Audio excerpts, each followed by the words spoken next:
بسم اللہ الرحمن الرحیم۔ السلام علیکم۔ میں ایمان ہوں۔ یہ میری کہانی ہے اور میرے باپ کی بھی۔ ان کا نام سب جانتے تھے لیکن ان کی حقیقت صرف میں جانتی ہوں۔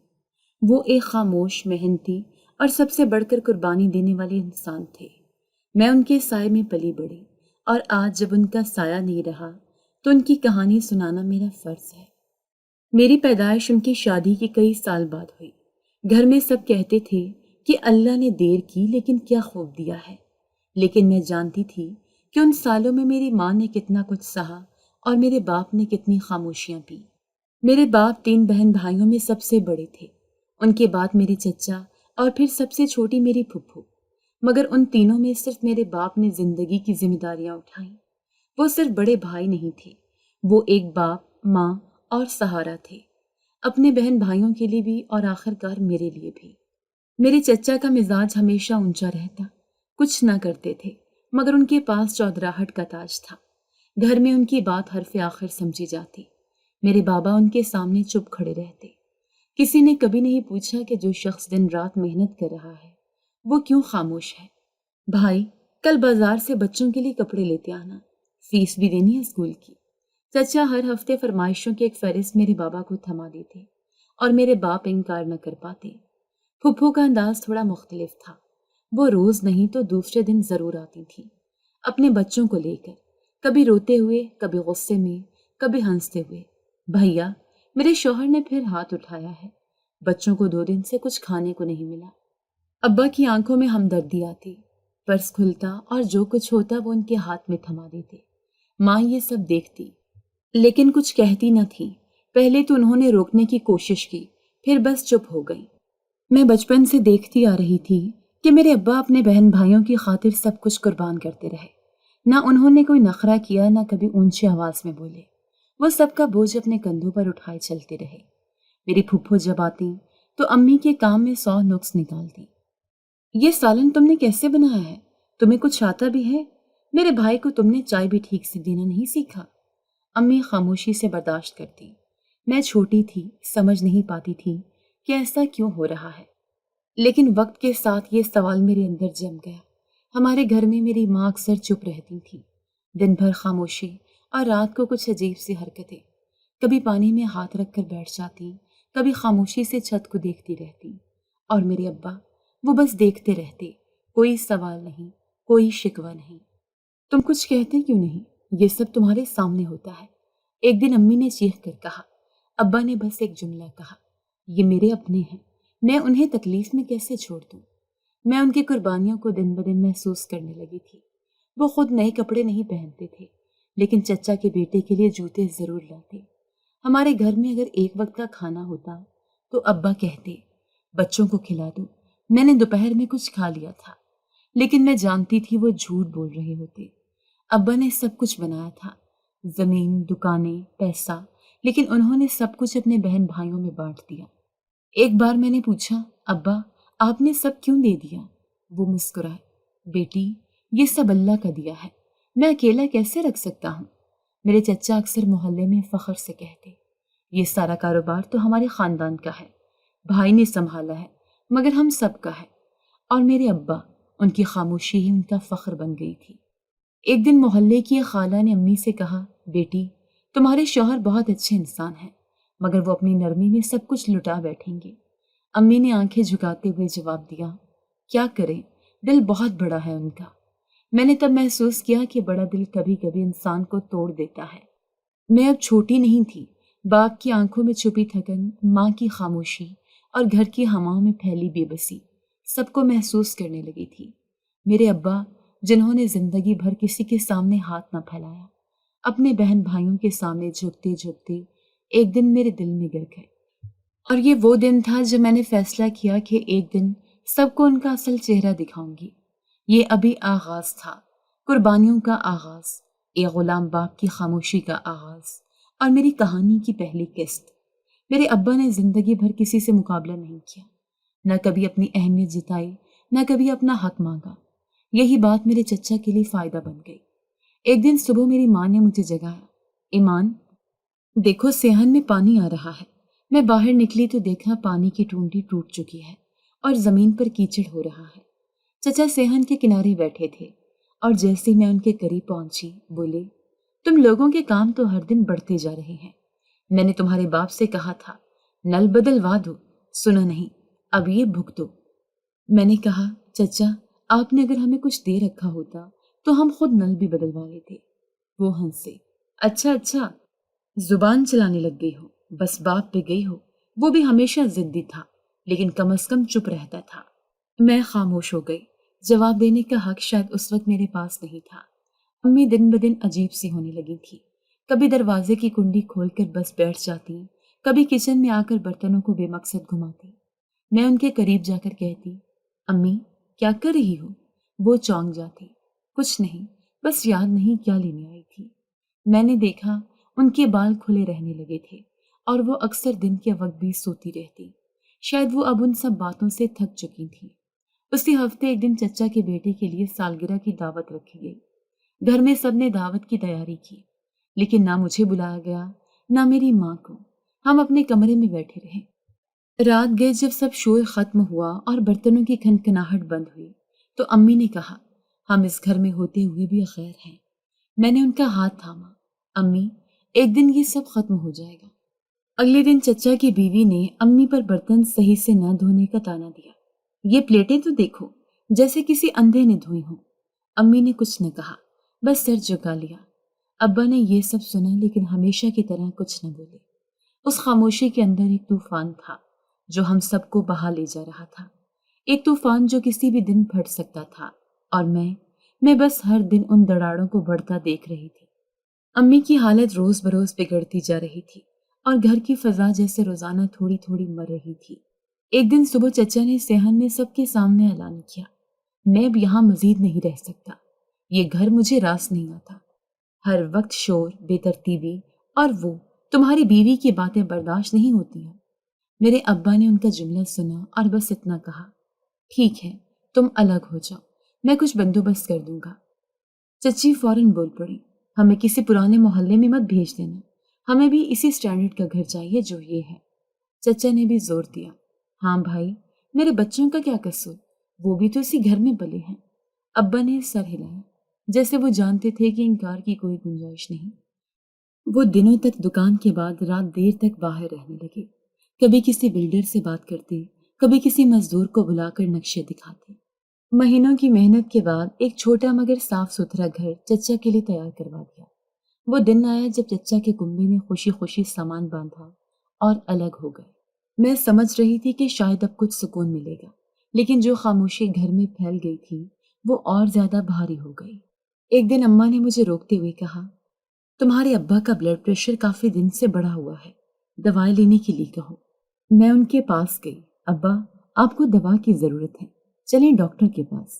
انہوں نے میری طرف دیکھا اور مسکرا کر بولے، بیٹا تمہارے چچا یہ نہ سمجھیں کہ میں ان سے حساب برابر کر رہا ہوں، رہنے دو، اللہ بہتر کرے گا۔ میں حیران رہ گئی۔ ابا کے لیے ان کا بھائی اتنا اہم تھا کہ وہ اپنی صحت کو بھی قربان کر رہے تھے۔ اس دن پہلی بار میرے دل میں اپنے باپ کے لیے کچھ اور محسوس ہوا۔ وہ محبت نہیں تھی، وہ ترس بھی نہیں تھا، شاید کچھ اور تھا، ایک قسم کا دکھ جسے میں بیان نہیں کر سکتی تھی۔ اسی ہفتے ایک شخص ابا کے ساتھ آیا۔ وہ زمینوں کی کاغذی کارروائی کرنے والا تھا۔ میں نے ان کو کمرے میں بیٹھے دیکھا، کاغذات پھیلائے، ابا کچھ لکھ رہے تھے۔ شام کو اماں نے پوچھا، یہ سب کیا تھا؟ ابا نے بس کہا، بٹوارا کر رہا ہوں، سب کا حصہ دینا ہے۔ امی نے حیرت سے پوچھا، تم نے سب خود بنایا ہے، کون سا والد کا چھوڑا ہوا ہے جو بانٹ رہے ہو؟ ابا نے نظریں چرائی، اپنے ہی تو ہیں، نہ دوں گا تو کون دے گا؟ چند دنوں بعد چچا آئے اور بولے، بھائی وہ پرانی زمین جو ہمارے نام نہیں تھی اس کا بھی حصہ ہمیں دے دو، بچوں کی پڑھائی کے لیے بیچنی ہے۔ ابا نے فائل سے زمین کی کاغذ نکالے، دستخط کیے اور دے دی، جیسے وہ صرف دستخط کر رہے ہوں، دل کا کوئی ٹکڑا نہیں کاٹ رہے۔ ایک دن دکان سے واپسی پر میں نے دیکھا ابا کی چال بدلی ہوئی ہے۔ وہ آہستہ چل رہے تھے اور سیڑھیاں چڑھتے ہوئے ان کا سانس پھول رہا تھا۔ میں نے ان سے پوچھا، ابا طبیعت ٹھیک ہے؟ انہوں نے کہا، بس تھکن ہے، کچھ نہیں۔ رات کو اماں نے بتایا کہ ابا کا بلڈ پریشر بہت شوٹ کر چکا ہے، لیکن وہ دوا لینے کو تیار نہیں۔ میں نے وہ رات چھت پر جا کر گزاری، آسمان کو دیکھتے ہوئے سوچتی رہی، کیا واقعی خاموشی بھی کوئی سودا ہے؟ کیا انسان اتنا کچھ دے کر بھی کوئی قیمت وصول نہیں کرتا؟ اگلے دن چچا پھر آ گئے، بولے، بھائی وہ گودام والی جگہ بھی اگر ہمیں دے دو تو ہم اپنا کاروبار پھیلا سکیں گے۔ ابا نے ان کی بات سنی اور تھوڑے توقف کے بعد بولی، ٹھیک ہے، کل آ جانا، کاغذ تیار کر لوں گا۔ میں نے غصے سے کہا، ابا بس کریں، اب کیا باقی رہ گیا ہے؟ انہوں نے میری طرف دیکھا اور کہا، بیٹا میں جیتنا نہیں چاہتا، بس رشتے بچانا چاہتا ہوں۔ لیکن میں جان چکی تھی رشتے صرف دینے سے نہیں بچتے، کبھی کبھار تھوڑا روکنا بھی ضروری ہوتا ہے۔ گھر میں اب وہ رونق نہیں رہی تھی جو کبھی ہوتی تھی۔ اماں اکثر کھڑکی کے پاس بیٹھ جاتی اور باہر گلی کو تکتے تکتے سو جاتی۔ ابا نے جو جائیداد سالوں کی محنت سے بنائی تھی اب فائلوں میں بٹ چکی تھی، اور رشتے بظاہر محفوظ تھے مگر اندر سے خالی۔ ہر چیز ختم ہو چکی تھی لیکن مسئلے ختم نہیں ہوئے تھے۔ کچھ دن سکون رہا، جیسے کوئی آندھی آنے سے پہلے کا سناٹا۔ چچا اپنے نئے گھر میں تھے لیکن روزانہ کسی نہ کسی بہانے ہمارے صحن میں آ دھمکتے، کبھی پانی مانگنے، کبھی اماں سے پرانی ترکیب پوچھنے اور کبھی صرف ابا پر نظریں رکھنے۔ ایک دن صبح میں اماں کو دوا دینے کے بعد صحن میں جھاڑو دے رہی تھی کہ پھپھو آ گئی۔ دروازہ کھلا تھا، وہ بغیر اجازت اندر آ گئی۔ ان کے پیچھے ان کی بڑی بیٹی بھی تھی۔ بھیا کہاں ہیں؟ انہوں نے آتے ہی پوچھا۔ میں نے اندر اشارہ کیا، کمرے میں آرام کر رہے ہیں۔ وہ تیز قدموں سے اندر چلی گئی۔ دروازے کی اوٹ سے میں نے دیکھا وہ سیدھا ابا کے پلنگ کے پاس گئیں اور بولی، بھیا ہمیں بات کرنی ہے، اب آپ ہم سے چھپا نہیں سکتے۔ ہمیں پتا ہے کہ آپ کے پاس اب بھی 2 زمینیں بچی ہیں جو آپ نے کسی کو نہیں بتائیں۔ ابا نے کروٹ لی، ہلکی آواز میں بولے، وہ زمینیں بچوں کے لیے ہیں، بیٹی کے لیے۔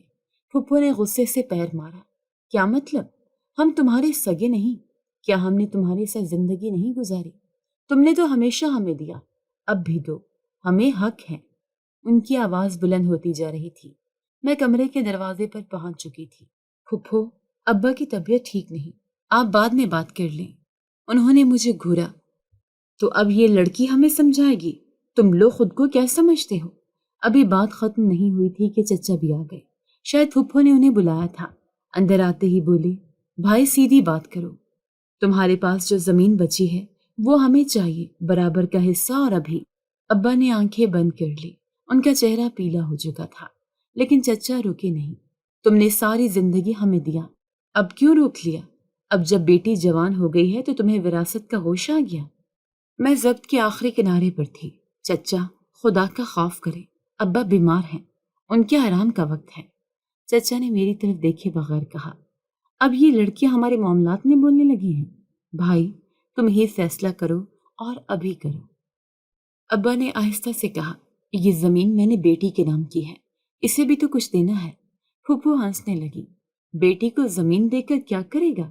وہ تو کل پرائے گھر چلی جائے گی، تمہیں ہمارے بچوں کی فکر کرنی چاہیے، وہ یہیں رہیں گے۔ چچا نے زور دے کر کہا، ہم کل آ رہے ہیں، زمین کے کاغذ لے آئیں گے۔ وہ دونوں چلے گئے، لیکن کمرے میں جیسے بارود بچ گیا ہو۔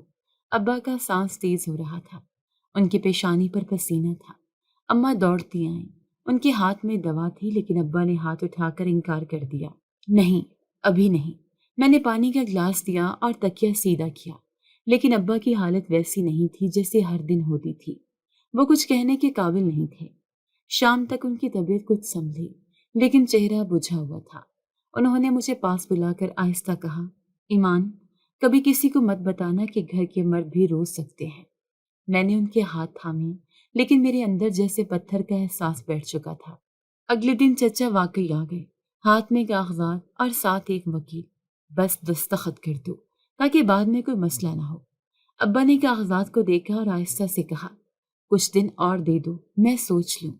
چچا غصے سے کھڑے ہو گئے، یہ تو ہم نے کبھی سوچا ہی نہیں تھا کہ تم انکار کرو گے۔ تم تو وہی ہو نا جو ہماری ہر بات مانتے تھے، کیا آپ بدل گئے ہو؟ پھپھو پیچھے سے بولی، بدلیں گے کیوں نہیں، بیٹی جو جوان ہو گئی ہے، اسے جہیز بھی چاہیے، سونا بھی، زمین بھی۔ ابا کچھ نہ بولے، لیکن میری برداشت ختم ہو چکی تھی۔ پھپھو، ابا نے آپ لوگوں کو زندگی بھر دیا، اب اگر وہ اپنے لیے یا میرے لیے کچھ رکھنا چاہیں تو یہ آپ کو کیوں چبھ رہا ہے؟ پھپھو نے تیز لہجے میں کہا۔ زبان دراز ہو گئی ہے، اسی لیے کہتے تھے بیٹیوں کو اتنا آگے نہ بڑھاؤ۔ چچا نے آخری بار کہا۔ بھائی، ہم تمہیں وقت دے رہے ہیں، لیکن زیادہ نہیں۔ اس دن کے بعد ابا کی طبیعت مزید بگڑ گئی۔ وہ بستر پر زیادہ وقت گزارنے لگے، کھانے میں دل نہیں لگتا، دوا سے انکار، اور دن بھر کھڑکی کی طرف خاموشی سے دیکھتے رہتے۔ اماں بار بار کہتی، یہ سب اس دن کی لڑائی کا اثر ہے۔ میں ہر روز ان کی طبیعت کا اتار چڑھاؤ دیکھتی اور سمجھ جاتی تھی کہ وہ صرف جسمانی طور پر نہیں، اندر سے بھی ٹوٹ رہے ہیں۔ صبح کا وقت تھا، اماں نماز پڑھ رہی تھی اور میں کچن میں ناشتہ تیار کر رہی تھی۔ ابا روز کی طرح صحن میں بیٹھے تھے۔ میں نے دودھ گرم کرنے کے بعد ان کے لیے چائے رکھی اور واپس اندر آ گئی۔ چند لمحے بعد ایک زوردار آواز آئی، جیسے کوئی چیز گری ہو۔ میں دوڑ کر باہر گئی تو دیکھا ابا زمین پر گرے ہوئے تھے۔ ان کا جسم اکڑا ہوا تھا، ایک طرف کا ہاتھ بے جان اور چہرہ ٹیڑھا سا ہو گیا تھا۔ ابا! میں چیخی اور اماں بھی بھاگ کر آئی۔ ابا کچھ بولنے کی کوشش کر رہے تھے، لیکن زبان ساتھ نہیں دے رہی تھی۔ میں نے فوراً پڑوس کے انکل کو آواز دی، جو دوڑتے ہوئے آئے۔ انہوں نے نبض چیک کی اور کہا، فوراً اسپتال لے کر جاؤ، لگتا ہے فالج کا حملہ ہوا ہے۔ ہم انہیں رکشے میں ڈال کر قریبی اسپتال لے گئے۔ وہ سارا راستہ ہمیں دیکھتے رہے، لیکن کچھ بول نہ سکے۔ ان کی آنکھوں میں ایسی بے بسی تھی جو شاید کسی بیٹی سے دیکھی نہ جائے۔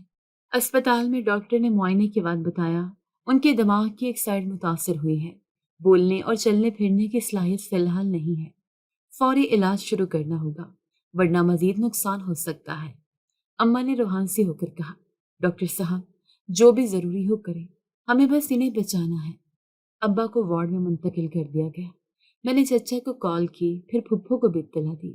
دونوں نے کہا، ہم دیکھتے ہیں، آ سکتے ہوئے تو آئیں گے۔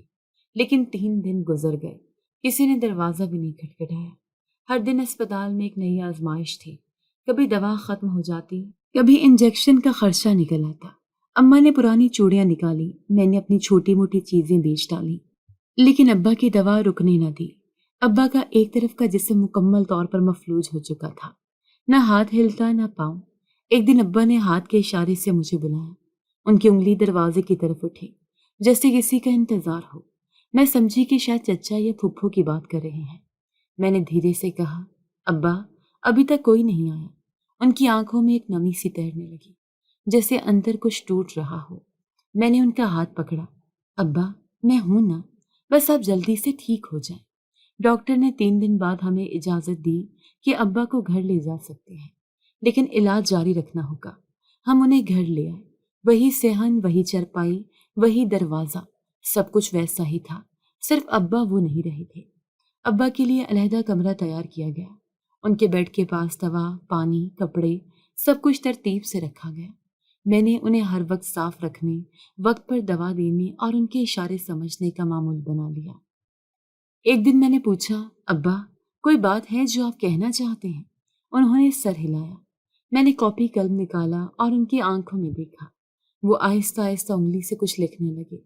3 حرف، معاف کرنا۔ میری آنکھوں سے آنسو گر پڑے۔ ابا، آپ نے کس سے معافی مانگی ہے؟ آپ نے تو کسی کا حق نہیں کھایا۔ انہوں نے پلکیں جھپک کر آنکھیں بند کر لی، جیسے وہ مزید کچھ کہنا نہ چاہتے ہوں۔ اس دوران چچا کے بیٹے کی شادی کی تیاریاں چل رہی تھیں۔ محلے میں شور تھا، گانے بج رہے تھے، لائٹنگ لگ رہی تھی۔ ہمارے گھر میں خاموشی تھی۔ اماں نے ایک بار کہا، دیکھا، وہ ہمارے صحن کے پیچھے لائٹ لگا رہے ہیں، لیکن ایک بار بھی آ کر نہیں پوچھا کہ بھائی کیسے ہیں۔ میں نے کچھ نہیں کہا، کچھ باتیں صرف خاموشی میں سنی جاتی ہیں۔ اب زندگی کا ہر دن ان کے اشاروں، دعاؤں اور یادوں کے سائے میں گزرنے لگا تھا، اور میں جو کبھی ان کے سائے میں جیتی تھی، اب ان کا سایہ بن چکی تھی۔ ابا کو بستر پر گئے کئی ہفتے ہو چکے تھے۔ ان کی آنکھوں میں اب وہ بھیگے ہوئے سوال بھی کم ہوتے جا رہے تھے، جیسے وہ اب ہر چیز سے قطع تعلق کر رہے ہوں۔ میں اور اماں ان کا مکمل خیال رکھ رہے تھے، لیکن ہماری زندگی بس انہی کے ارد گرد گھومنے لگی تھی۔ ان کی دوائیاں، پٹیاں، خوراک اور روز کا خرچ، سب کچھ اب کسی نظام کے بغیر ہم پر آن پڑا تھا۔ ایک دن میں دوا لینے گئی تو پرانی دکان کے سامنے رکی۔ دکان وہی تھی جسے ابا نے برسوں پہلے اپنے ہاتھوں سے بنایا تھا۔ وہ دکان جسے گھر کے چولہے جلتے تھے، لیکن اس روز شٹر پر نیا تالا لگا تھا اور اس کے باہر ایک بورڈ آویزاں تھا، شہباز اینڈ سنس گودام۔ میں چند لمحے کھڑی رہی، پھر اندر جھانکنے کی کوشش کی۔ اندر کچھ لوگ مال اتار رہے تھے۔ میں نے ان میں سے ایک مزدور سے پوچھا، یہ دکان کب سے گودام بنی ہے؟ اس نے جواب دیا، بی بی یہ تو شہباز صاحب کی ملکیت ہے، 2 ہفتے ہو گئے روز سامان آتا ہے۔ میرے دل میں سنسناہٹ سی دوڑ گئی۔ شہباز یعنی چچا۔ میں سیدھی گھر لوٹی اور اماں کو بتایا۔ وہ سن کر خاموش ہو گئی، پھر بولی، میں نے کچھ دن پہلے سنا تھا کہ وہ کسی نئے کاروبار کی بات کر رہے تھے، لیکن اماں یہ دکان ابا کی تھی بیٹا، اب شاید نہیں رہی۔ اسی دن شام کو میں نے چچا کے گھر جانے کا فیصلہ کیا۔ دروازے پر دستک دی تو چچی نے دروازہ کھولا۔ اندر گئی تو چچا اپنے اسٹڈی روم میں بیٹھے تھے۔ میز پر نقشے بکھرے ہوئے تھے اور ہاتھ میں قلم۔ چچا مجھے آپ سے کچھ بات کرنی ہے۔ انہوں نے نظریں اٹھائیں اور کرسی سے پیچھے ہو کر بولے، کہو کیا مسئلہ ہے؟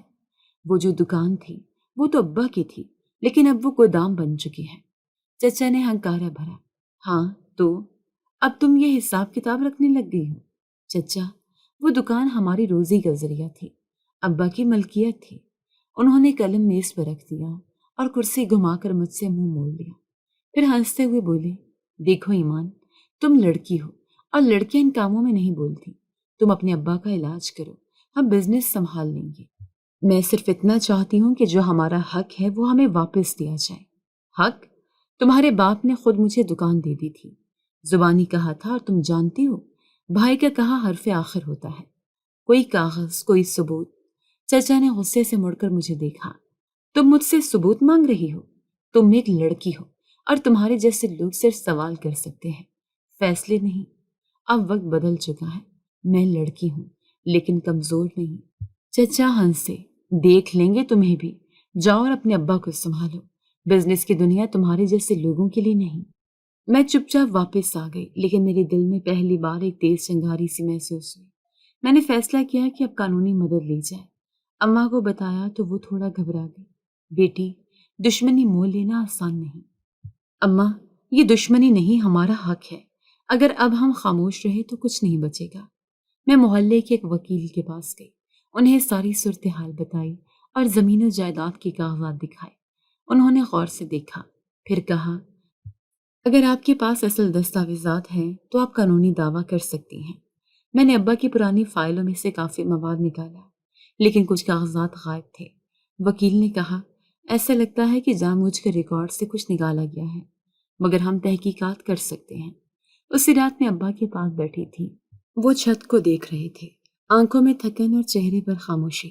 میں نے آہستہ سے ان کا ہاتھ پکڑا، ابا میں سب کچھ واپس لینا چاہتی ہوں۔ انہوں نے نظریں میری طرف گھمائیں اور ہلکا سا اشارہ کیا، جیسے پوچھ رہے ہوں، کیا؟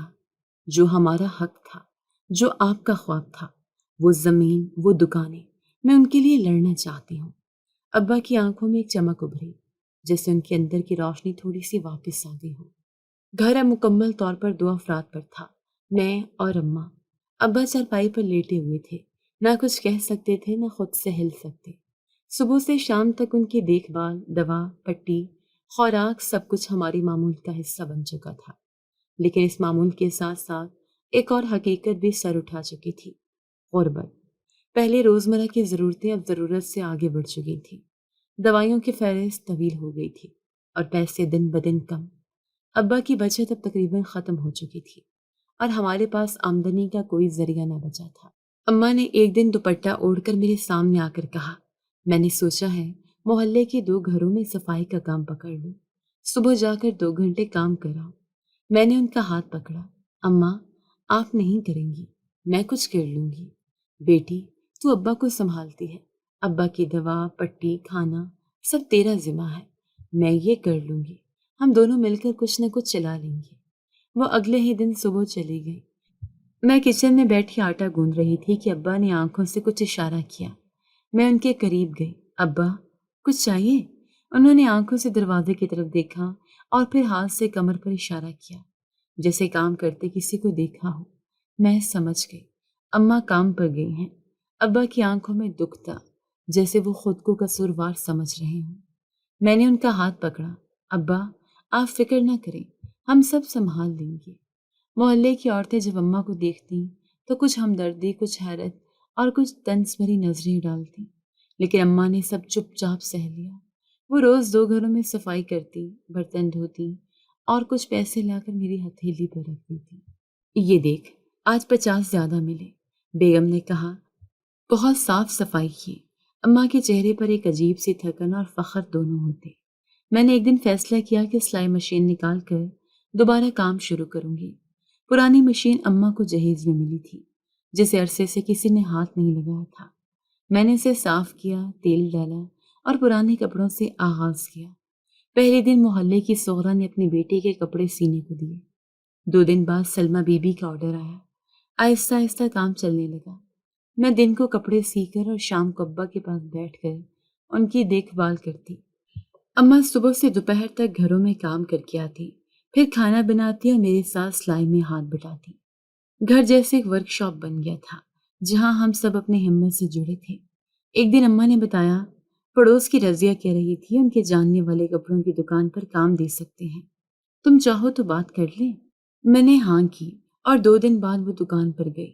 واپسی پر اماں کے چہرے پر مایوسی تھی۔ کہتے ہیں کہ تم اکیلی لڑکی ہو، گھر کے کام سنبھال رہی ہو، وقت پر کام کیسے دو گی؟ اماں نے بتایا۔ میں نے کہا، اماں کوئی بات نہیں، ہم آہستہ آہستہ ہی اپنا کام بڑھا لیں گے۔ ابا روز مجھے کچھ اشارے کرتے، کبھی اپنے پاؤں کی طرف، کبھی کھڑکی کی طرف۔ میں ان سے ہنستی۔ ابا، ایک دن آپ خود باہر جا سکیں گی، ابھی آرام کریں۔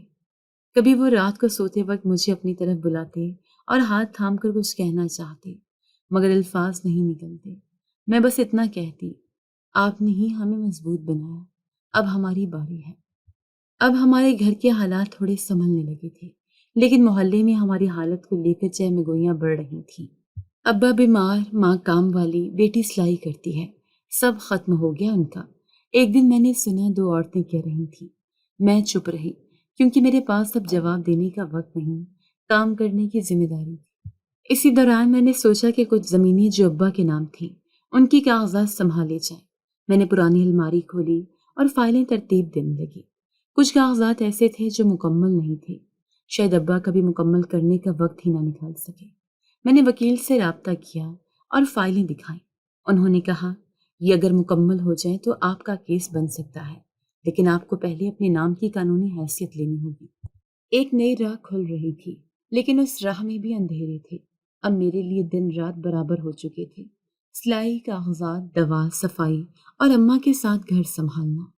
صبح کا وقت تھا، اماں ناشتہ بنانے میں مصروف تھیں اور میں سلائی مشین پر آخری کپڑے کی سلائی مکمل کر رہی تھی۔ ابا کمرے کے اندر اپنی چارپائی پر لیٹے تھے۔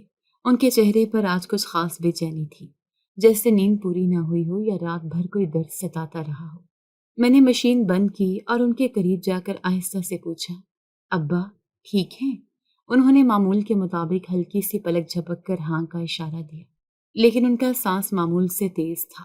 میں نے ہاتھ تھاما تو محسوس ہوا کہ پسینہ زیادہ ہے اور ان کی انگلیاں ٹھنڈی پڑ رہی تھیں۔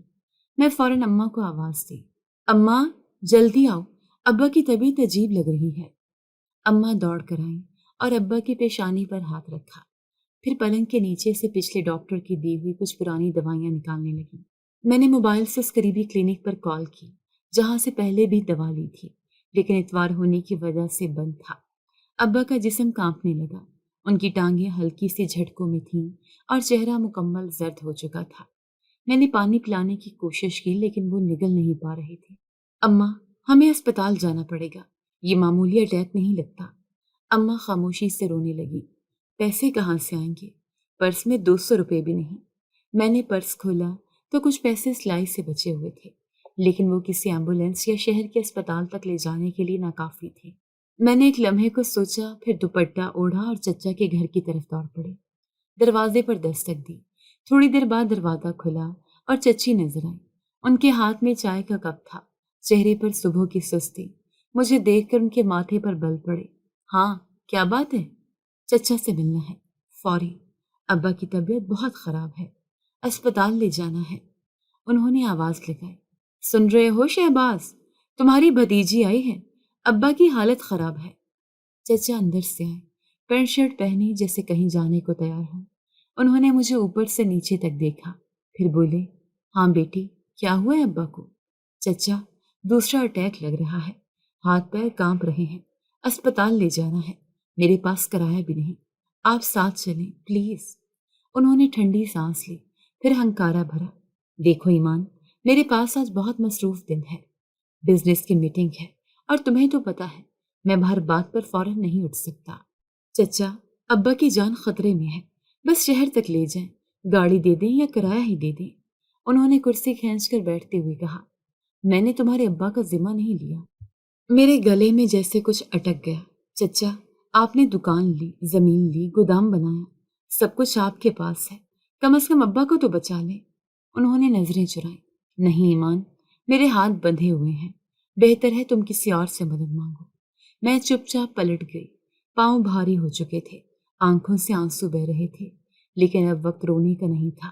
جیسے تیسے محلے کی ایک واقف کار سے گزارش کر کے ان کی پرانی گاڑی میں ابا کو اسپتال لے گئے۔ وہی چھوٹا سا سرکاری اسپتال، وہی بے ترتیب بیڈز اور ڈاکٹر کی معمولی سی توجہ۔ ڈاکٹر نے نبض دیکھ کر فوراً داخل کرنے کا مشورہ دیا۔ دوسرا فالج کا حملہ ہے اور اس بار زیادہ سنگین ہے، ان کا جسم مزید مفلوج ہو رہا ہے، وقت پر نہ لاتے تو شاید سانس بھی نہ چلتا۔ میں کونے میں کھڑی سب سن رہی تھی۔ اماں فرش پر بیٹھ کر چپ چاپ آنکھیں بند کیے دعائیں پڑھ رہی تھیں۔ کئی گھنٹے ابا بے ہوش رہے، پھر شام کے وقت آنکھ کھولی تو آنکھوں میں صرف خلا تھا۔ انہوں نے مجھے پہچانا نہیں۔ میں ان کے قریب گئی، ہاتھ تھاما۔ ابا، ایمان ہوں۔ انہوں نے پلکیں جھپکی، جیسے کسی دھندلے خواب سے جاگے ہوں، لیکن بولنے یا اشارہ کرنے کی ہمت نہیں بچی تھی۔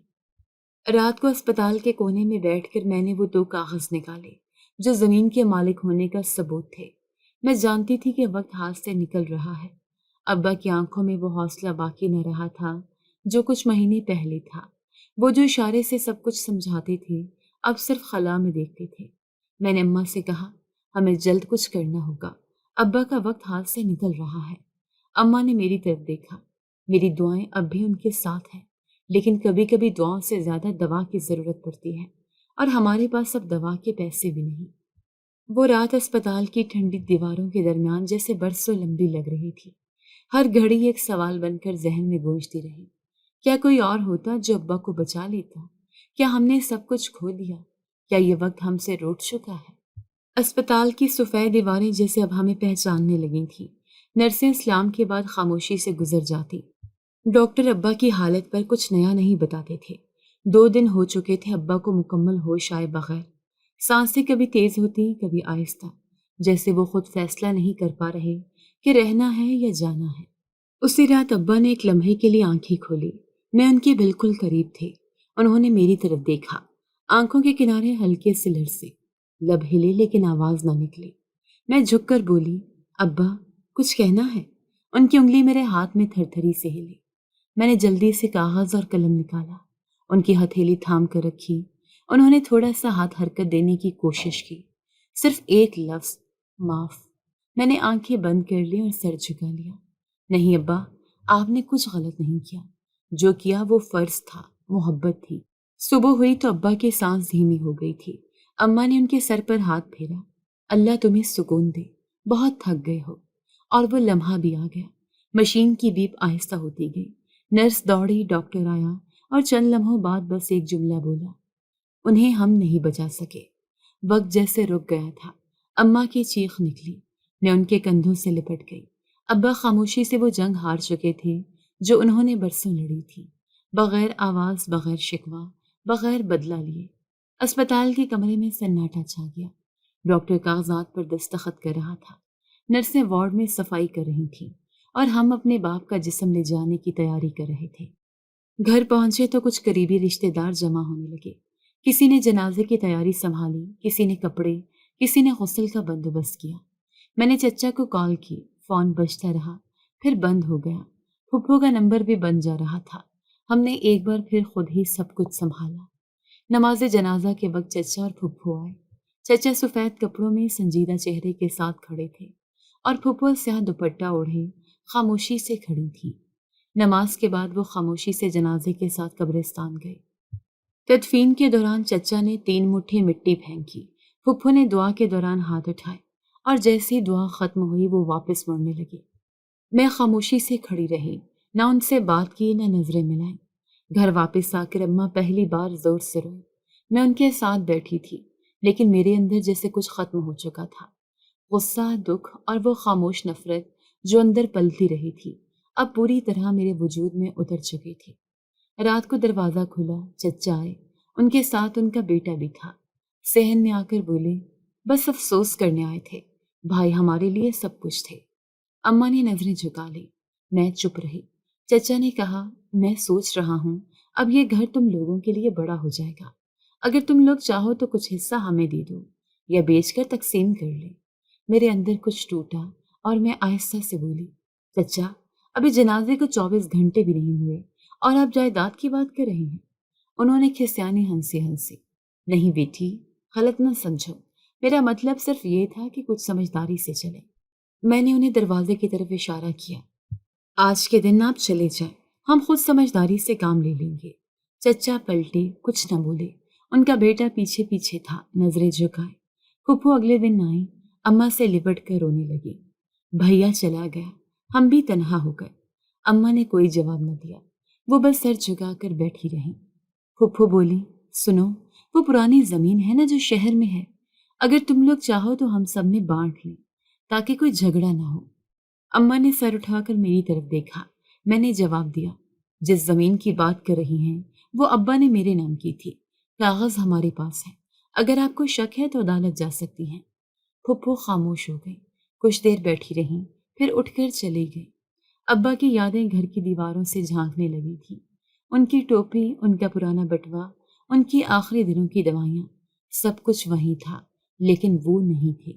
میرے اندر ایک فیصلہ اب اٹل ہو چکا تھا، اب کسی کو بخشا نہیں جائے گا۔ زمین، دکان، گھر، جو بھی تھا اب وہ صرف ہمارا تھا، اور ابا کی آخری سانس نے مجھے ایک نئی لڑائی کے لیے تیار کر دیا تھا۔ ابا کے جانے کے بعد جیسے ہماری زندگی ایک نئے موڑ پر آ گئی تھی۔ صحن کی دیواروں پر اب ان کی پرچھائیاں باقی تھیں، اور کمرے کی ہر شے جیسے ان کی خاموش موجودگی کا احساس دلاتی تھی۔ اماں چپ چپ رہنے لگی تھیں، اور میں دن بھر مصروف رہنے کی کوشش کرتی تاکہ رات آسان گزرے۔ کئی دن گزر گئے، سب کچھ ایک معمول کی طرح چل رہا تھا۔ چچا اور پھپھو کا کوئی پیغام نہیں آیا۔ اس رات اماں سو چکی تھیں، اور میں چھت پر بیٹھی موبائل کی ٹارچ پر کچھ سلائیاں مکمل کر رہی تھی۔ آسمان صاف تھا، ستارے چمک رہے تھے، لیکن میرے اندر ایک بے سکونی سی تھی جو سونے نہیں دے رہی تھی۔ پھر میں کمرے میں آئی، تکیے کے نیچے ابا کا وہ پرانا رومال رکھا جس پر انہوں نے کبھی میرا نام کڑھائی کروایا تھا۔ وہ رومال اپنے سینے سے لگا کر میں سو گئی۔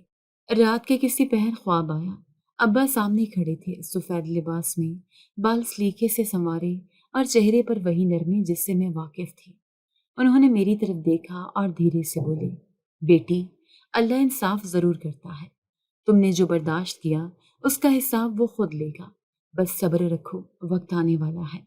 میں نے ان کی طرف بڑھ کر کہا، ابا آپ کیوں چلے گئے؟ ابھی تو ہمیں بہت کچھ واپس لینا تھا۔ انہوں نے ہلکی مسکراہٹ کے ساتھ کہا، ہر چیز کا وقت ہوتا ہے، اور انصاف کے لمحے آتے ہی سچ خود ظاہر ہو جاتا ہے، تم بس اپنا دل سخت نہ ہونے دینا۔ میں چونک کر جاگ گئی، پسینہ ماتھے سے بہہ رہا تھا، دل زور زور سے دھڑک رہا تھا، اور کمرے میں ایک عجیب سی خاموشی چھائی ہوئی تھی۔ صبح سورج ابھی نکلا ہی تھا کہ دروازے پر تیز دستک ہوئی۔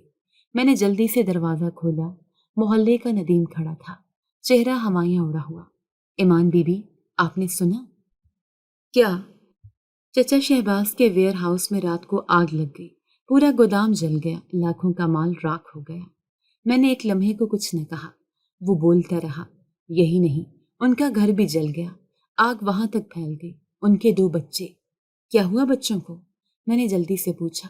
وہ جل گئے، باہر نکلنے کا وقت نہ ملا، چچی بے ہوش ہے، چچا کو ہوش نہیں ہے کہ کیا ہو رہا ہے۔ ندیم چلا گیا اور میں صحن میں واپس آئی۔ اماں جاگ چکی تھیں اور میں نے انہیں پوری بات بتائی۔ اماں سن کر خاموش ہو گئی۔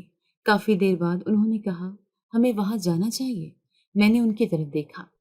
ابھی نہیں، ابھی وہ ہمارے لیے سوال بنے ہوئے ہیں، جواب نہیں۔ دوپہر تک محلے بھر میں ایک ہی خبر گردش کرتی رہی، شہباز کے ویئر ہاؤس کا جل جانا، ان کا کاروبار ختم ہو جانا، اور 2 جوان بیٹوں کی موت۔ ہر زبان پر یہی تھا، ظلم کا بدلہ ملا ہے۔ پھپھو شام کو ہمارے گھر آئی، وہ دروازے پر کھڑی تھی، دوپٹہ سر سے ڈھلکا ہوا، چہرے پر آنسوں کے نشان۔ ایمان، تم سے ایک بات کہنی ہے، اندر آ سکتی ہوں؟ میں نے دروازہ کھولا۔ وہ آئیں اور فرش پر بیٹھ گئی۔ اماں بھی آ گئی۔ پھپھو نے کہا، بیٹی، جو ہوا وہ ہمارا انجام ہے۔ ہم نے تمہارے ابا کا دل دکھایا، تم دونوں کو تنہا چھوڑا اور اپنے حرص میں سب کچھ کھو دیا۔ آج نہ گھر ہے نہ بچے۔ میں خاموشی سے سن رہی تھی۔ ہمیں معاف کر دو، شہباز بھی تم سے معافی مانگنا چاہتا ہے۔ وہ بھی ہوش میں نہیں ہے، لیکن جو کچھ ہو چکا ہے اس نے ہمیں توڑ دیا ہے۔ میں نے اماں کی طرف دیکھا، وہ نظریں نیچی کیے بیٹھی تھی۔ ابا خواب میں آئے تھے۔ میں نے آہستہ سے کہا تھا انصاف ضرور ہوگا، بس دل سخت نہ کرنا۔ پھپھو نے میرے پیر پکڑنے کی کوشش کی۔ میں نے جلدی سے روکا، نہیں پھپھو، ہم رشتے نبھانا چاہتے تھے، لیکن آپ نے انہیں کاروبار سمجھا۔ اب دیر ہو چکی ہے۔ وہ اٹھی اور جاتے ہوئے بولی، ایک دن شہباز خود تم سے معافی مانگے گا، تب بھی اتنی ہی ہمت دکھانا۔ میں نے دروازہ بند کیا۔ اماں نے آہستہ سے کہا، یہ وقت کا پلٹا ہے، تمہارے ابا کی روح اب شاید سکون میں ہے۔ میں نے اس بات میں سر ہلایا اور پہلی بار دل میں کسی انتقام کی بجائے انصاف کا اطمینان محسوس ہوا۔ صبح کے وقت دروازے پر دستک ہوئی۔ اماں نے چونک کر میری طرف دیکھا۔ میں نے مشین روک کر دروازہ کھولا۔ سامنے چچا کھڑے تھے۔ ان کی آنکھوں کے نیچے سوجن، داڑھی بڑی ہوئی، کپڑے گردآلود اور وجود جھکا ہوا۔ ان کے ساتھ ان کا بیٹا بھی تھا، جو خاموشی سے نگاہیں جھکائے کھڑا تھا۔ السلام علیکم ایمان۔ چچا کی آواز میں وہ روب نہیں تھا جو برسوں سے ہم سنتے آئے تھے۔ وعلیکم السلام۔ کیا ہم اندر آ سکتے ہیں؟ تمہاری ماں سے بات کرنی ہے۔ میں نے دروازہ کھول دیا۔ وہ دونوں صحن میں آ کر زمین پر بیٹھ گئے۔ اماں نے رومال ایک طرف رکھ دیا اور ان کے آنے پر حیران ہو کر کہا، خیریت؟ چچا نے نظریں جھکا لی، پھر آہستہ سے بولی، آج ہم تم دونوں کے سامنے صرف رشتے دار نہیں، گناہ گار بھی ہیں۔ جو کچھ ہم نے کیا وہ اگر کوئی ہمارے ساتھ کرے تو شاید ہم زندہ نہ رہیں۔ اماں خاموش رہیں، صرف سر جھکائے سن رہی تھی۔ میں بھی زمین پر بیٹھ گئی، فاصلے پر۔ چچا نے بات جاری رکھی، ہم نے تمہارے ابا کے ساتھ زیادتی کی، ان کی بیماری میں ان کا سہارا نہ بنے، ان کی زندگی میں ان کے دشمن بنے رہے، ان کی وفات کے بعد بھی دل میں سختی رکھی، لیکن اب اللہ نے ہمیں ایسا دکھ دیا ہے جس کی تلافی کبھی نہیں ہو سکتی۔ ان کے بیٹے نے پہلی بار سر اٹھا کر دیکھا۔ پھپھو، میرے بھائی جل کر مر گئے، ہم کچھ نہ کر سکے، وہ ہماری آنکھوں کے سامنے تھے، میں اب بھی ان کی چیخیں سنتا ہوں۔ اماں کی آنکھیں بھیگنے لگی، لیکن زبان خاموش رہی۔ چچا نے کپڑوں کی جیب سے کچھ کاغذات نکالے۔ یہ زمین اور دکانوں کے اصل کاغذات ہیں، ہم نے جو کچھ لیا وہ سب تمہیں واپس دے رہے ہیں۔ ابا کی محنت، تم دونوں کا حق، اب ہم کوئی دعویٰ نہیں کریں گے۔ میں نے کاغذات ہاتھ میں لیے، ایک ایک کر کے دیکھے، سب کچھ اصل حالت میں تھا، دستخط شدہ، قانونی طریقے سے منتقل شدہ۔ وہی دکانیں، وہی زمین، وہی پرانا گھر جس پر برسوں قبضہ رہا۔ چچا نے دونوں ہاتھ جوڑ کر کہا، ایمان، ہمیں معاف کر دو، تمہارے باپ کی روح کو شاید اب سکون ملے گا اگر تم ہمیں دل سے معاف کرو۔ ہم نے جو ظلم کیے ان کی سزا ہمیں اللہ نے دے دی ہے، اب ہم صرف تمہاری معافی کے طالب ہیں۔ اماں نے تھوڑے توقف کے بعد کہا، شہباز، تم میرے شوہر کے بھائی ہو، انہوں نے تمہیں ہمیشہ اپنا مانا، میں تو تم سے آج بھی نفرت نہیں رکھتی، لیکن یہ فیصلہ میری بیٹی کا ہے، وہی اب ہمارا سہارا ہے۔ چچا نے میری طرف دیکھا، بیٹی، میں جانتا ہوں تمہارے دل میں غصہ ہے، ہونا بھی چاہیے، لیکن میں تمہارے سامنے جھک کر کہہ رہا ہوں، اگر معاف نہ کرو گی تو ہم زندگی بھر سر اٹھا کر نہیں جی سکیں گے۔ میرے دل میں ایک لمحے کو ابا کا چہرہ آیا، وہی خواب، وہی بات، دل سخت نہ کرنا۔ میں نے کاغذات ایک طرف رکھے اور دھیرے سے کہا، چچا، اگر آپ یہ سب کچھ وقت پر کر دیتی تو میرے باپ کی آخری سانس شاید آسان ہو جاتی۔ میں نے اپنی آنکھوں سے ان کی بے بسی دیکھی ہے، جس وقت آپ نے دروازہ بند کیا تھا، وہ لمحہ میں کبھی نہیں بھول سکتی۔ چچا نے آنکھوں پر ہاتھ رکھ لیے، میں جانتا ہوں میں قاتل ہوں اس لمحے کا۔ میں نے گہری سانس لی، میں آپ کو معاف نہیں کر سکتی، ابھی نہیں، لیکن اگر میرے باپ کی روح مجھ سے یہی چاہتی ہے تو شاید کبھی کر سکوں۔ ابھی میں صرف اتنا کر سکتی ہوں کہ آپ کے کاغذات رکھ لوں اور یہ طے کر لوں کہ اب میرا حق مجھ سے کوئی نہیں چھین سکتا۔ چچا سر جھکا کر بیٹھے رہے، پھر آہستہ سے اٹھے، بس دعا کر دینا اللہ ہمیں معاف کرے۔ وہ دونوں واپس چلے گئے۔ دروازہ آہستہ سے بند ہوا۔ اماں نے میرے کندھے پر ہاتھ رکھا، تم نے جو کہا وہی ٹھیک ہے، لیکن دل پر بوجھ رکھ کر مت جینا۔ میں نے کہا، ابا نے زندگی میں جو کچھ برداشت کیا اس کا جواب دینا ضروری تھا۔ یہ صرف معافی نہیں تھی، یہ ان کے حصے کا انصاف تھا۔ وہ شام ایک نئے آغاز جیسی تھی، ایک ایسا آغاز جس میں ہم خالی ہاتھ نہیں تھے، نہ ہی کمزور۔ ہم وارث تھے، حقدار، اور اب کوئی ہم سے یہ حق چھین نہیں سکتا تھا۔ اگلی صبح چچا دوبارہ آئے۔ اماں نے دروازہ کھولا۔ وہ ان کے قدموں میں گر گئے۔ باجی، مجھے ایک بار معاف کر دو، میری روح پوچھ تلے دبی جا رہی ہے۔ میں جیتا ہوں لیکن جیسے سانس نہیں لے پاتا۔ اماں نے انہیں سنبھالا۔ شہباز، اب یہ فیصلہ ایمان کا ہے، وہی بتائے گی کہ تمہیں معافی ملے گی یا نہیں۔ چچا میری طرف مڑے۔ میں صحن میں چپ کھڑی تھی، کاغذات میرے ہاتھ میں تھے۔ بیٹی، جو ہو چکا اس کی تلافی ممکن نہیں، لیکن میں صرف یہ چاہتا ہوں کہ مرنے سے پہلے تمہارا دل صاف ہو جائے۔ میں نے ان کی طرف دیکھا، سیدھے لفظوں میں کہا، چچا، میرے باپ کا قاتل کوئی اجنبی نہیں تھا، آپ تھی۔ آپ نے ان کی خدمت کا بدلہ انکار سے دیا، ان کی بیماری میں پیٹھ موڑی اور آخری وقت میں دروازہ بند کیا۔ چچا نے آنکھیں جھکا لی۔ سچ ہے، میں مجرم ہوں، تو پھر آپ کو معافی نہیں سزا چاہیے، اور وہ سزا یہ ہے کہ آپ ساری زندگی میرے باپ کا نام لے کر جئیں اور روز یاد کریں کہ آپ نے کیا کھویا۔ چچا نے آہستہ سے سر ہلایا اور واپس چلے گئے۔ اماں کچھ کہنا چاہتی تھی مگر میں کمرے میں آ گئی۔ اس رات پھر وہی خواب آیا۔ ابا سامنے کھڑے تھے، جیسے پہلی بار خواب میں آئے تھے، لیکن اس بار چہرے پر سکون کم، التجا زیادہ تھی۔ بیٹی، تم نے بہت کچھ جھیلا، جو ہم نہیں بول سکے وہ تم نے کہہ دیا، لیکن اب اسے چھوڑ دو، معاف کر دو تاکہ تم بھی آزاد ہو سکو۔ میں نے کہا، ابا، وہ آپ کی بے بسی کا مذاق بناتے رہے، آپ کی بیٹی کو زمینوں کے بدلے خاموش رہنے کا کہا، اور اب؟ ابا نے نرمی سے کہا، انصاف مکمل ہو چکا، اب معافی دے کر ان سے نہیں، خود سے رہائی لو۔ میں جاگ گئی۔ صبح صحن میں چہل قدمی کرتے کرتے دروازے کے باہر وہی چچا کھڑے نظر آئے۔ ان کی آنکھوں میں وہ انا نہیں تھی جو برسوں دیکھتی آئی۔ ان کے ہاتھ میں ایک تھیلی تھی جس میں ابا کی کچھ پرانی تصویریں، ایک پگڑی اور ایک پرانا خط تھا۔ یہ سب میں نے سنبھال کر رکھا تھا، وہ شاید ابا کی آخری نشانیاں تھیں۔ میں نے تھیلی لی اور اندر آ کر وہ خط کھولا۔ ابا نے شاید میری پیدائش کے وقت لکھا تھا، میری بیٹی، اگر کبھی میری خاموشی تمہیں تکلیف دی تو جان لینا میں نے سب کچھ تمہارے لیے چپ چاپ سہ لیا، لیکن ایک دن تم بولنا، سب کے سامنے، سچ کے لیے۔ میری آنکھوں میں نمی آ گئی۔ میں باہر گئی، چچا اب بھی وہیں تھے۔ چچا، ابا کہتے تھے کہ دل سخت نہ کرنا، شاید یہی وہ لمحہ ہے۔